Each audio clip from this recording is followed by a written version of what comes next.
ओम शांति। कर्मों को कैसे श्रेष्ठ बनाया जाए। बाबा ने बहुत अच्छा पॉइंट कहा है मुरली में कि कर्मों को श्रेष्ठ बनाने की युक्ति क्या है। बाबा कहते हैं कि इस जन्म का कोई भी कर्म बाप से छिपाओ नहीं। पहला बात है कि अगर हमने ईश्वर से कोई कर्म छिपाया, वैसे तो कोई छिपा नहीं है, क्योंकि हमारी अंतरात्मा जानती है जिस कर्म को हम करते हैं उसका हमको खुद पता रहता है। आत्मा अपने अंतर्निहित जानती है कि हम क्या किया। लेकिन अगर हम सच्चाई ईश्वर के प्रति रखते हैं, खुदा दोस्त की तरह बात करके उसे कहते हैं कि हे ईश्वर, जो भी हमसे गलती हुई या फिर जैसे भी कर्म हुए, तो एक ओपिनियन हो जाती है कि बंदा झूठ नहीं बोला, उसने अंतर्भाव से बता दिया। हम दूसरे से कहना नहीं है, अपने से ही ये बात कहनी है तो परमात्मा तक पहुंच जाएगी। बाबा को पक्का बताना है, ये नहीं कि अगर तुमने छिपाया तो वो छिपाने में ही बहुत कुछ घपला करेगी।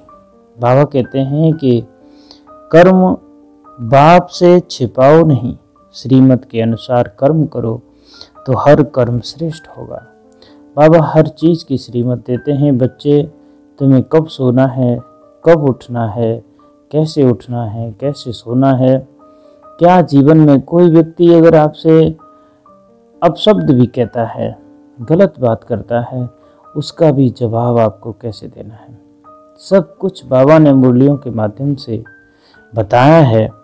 और बताने से अगर हम खुद बाप से बता देते हैं, चाहे गिला करो, चाहे सिकवा करो, जैसे भी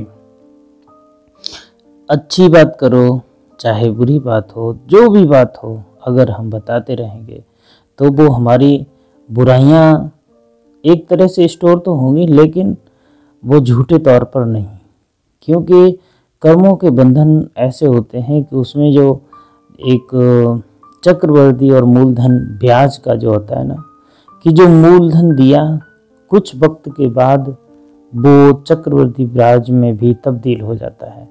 तो कर्मों का हिसाब भी ऐसे ही है कि हमने कोई कर्म किया, उस कर्म के एवज में 50 कर्म और गंदे होते हैं।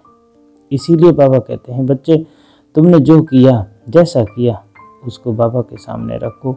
बाबा के सामने रखोगे तो तुमसे थोड़ा सा अंतर्भाव आएगा कि हमें ऐसा नहीं करना चाहिए। तो उससे ये होगा कि हम नेक्स्ट टाइम जब भी करेंगे काम को तो हम अच्छा करेंगे। इसीलिए बाबा बार बार कहते हैं, बच्चे कर्म करो तो हर कर्म श्रेष्ठ होगा। बाबा की मत पर कर्म करेंगे तो श्रेष्ठ होगा। बाबा कहते हैं, सारा मदार कर्मों के ऊपर है, पूरा मदार।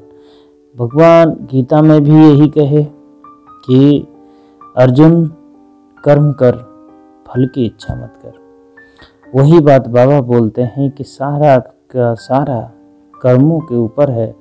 अगर हमारे कर्म बंधन सब टूट जाएं तो अभी हम मुक्त आत्मा की तरह विचरण करेंगे, ईश्वर में समाहित हो जाएंगे। जैसे कि दादी कहती हैं कि बस मैं आंख बंद करती हूँ, साइलेंस में चली जाती हूँ, शांत हो जाती हूँ, शरीर का भान नहीं रहता। शरीर का भान तो तब आता है जब मैं अपनी आंखें खोलती हूँ, दुनिया को देखती हूँ, तब पता चल रहा है कि हम इस दुनिया में हैं। अगर कोई पाप कर्म करके छिपा लेते हैं तो उसका 100 गुना दंड बढ़ता है। बाबा कहते हैं कि तुमने कर्म कोई हो भी गया, गिला शिकवा हो भी गया किसी से, लेकिन वो भी हमने छिपा लिया। हमारी आत्मा जानती है, आत्मा का कनेक्शन परमात्मा से है। परमात्मा भी जानता है कि बच्चे ने ऐसा किया।